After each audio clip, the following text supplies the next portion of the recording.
What's happening, folks? Back with another reaction, back with some more Antonio Carlos Jobim for the first time in a while. We're going to listen to another tune from the 1963 album The Composer of Desafinado Plays. And as I mentioned before, this is an entirely instrumental album, even though at least one of the tunes on here, The Girl from Ipanema, definitely has a vocal version, or a version with a vocalist and proper lyrics. Nevertheless, as I said, this is an all-instrumental album. It's in that samba-jazz style, and the track we're going to listen to, Dreamer, not only is very much in that same vein, but fits that type of tone setting, or rather, the image that the concept of a dreamer invokes, which is to say, someone lost in their thoughts, thinking about possibilities or what may come, not necessarily what is in the here and now. And as I did not realize before, on the inner sleeve, not only is there a picture of Jobim himself, composing perhaps, at the very least playing guitar, there are actual notes about each of the tunes written by Dom Cerulli. And what Dom says about Dreamer is, Dreamer has a soft and subdued melody that seems to drift via Jobim's piano out of the texture of the strings. The composer's piano is very restrained, but still very rhythmic. The string writing by Klaus Ogerman in this bright tempo work is very striking. So yes, ultimately, there's no lyrics to analyze, but I do like that we get a bit of a scene setting when it comes to the composition by Dom. So let's listen to Antonio Carlos Jobim. The track is Dreamer, and it's on his 1963 instrumental album, The Composer of Desafinado Plays.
You could just feel that end coming right there. So the first thing that strikes me is that in that middle section, and although this was not lyrical vocals or even proper vocals per se, there definitely was a voice in there, maybe even more than one, just humming the melody itself. Bop, bop, bop, bop, bop.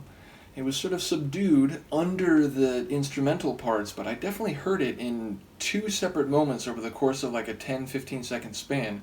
So I don't know if that was Jobim himself, maybe it was, as well as one of the other instrumental players, but yes, it definitely felt like there was a bit of timekeeping rhythmically and melodically with a voice, if admittedly not necessarily intended to be heard by any audience. In any case, it has that soft, shuffling samba beat, which I very much enjoy. I probably said this in other reactions to this album prior to this, but this entire genre, and specifically Jobim's compositions, they make me think of the soundtrack to the Peanuts, the animated movies and I think like regular episodes, which were based on, of course, the original comic strip. But yes, that whole soundtrack has a bit of this improvisational light jazz feel to it, and I don't know whether they took inspiration from someone like Jobim, but inevitably my brain goes there. But yes, I think it does encapsulate someone who's, again, lost in their thoughts, whether those are speculative about the future, dreaming about what may be, or just dreaming fantastical thoughts that are not part of the grind of everyday life. It feels like we're in the air of someone's pleasant thoughts in the track, so I think it's well named. Let me know what you think of this one, and I will see you next time. Peace.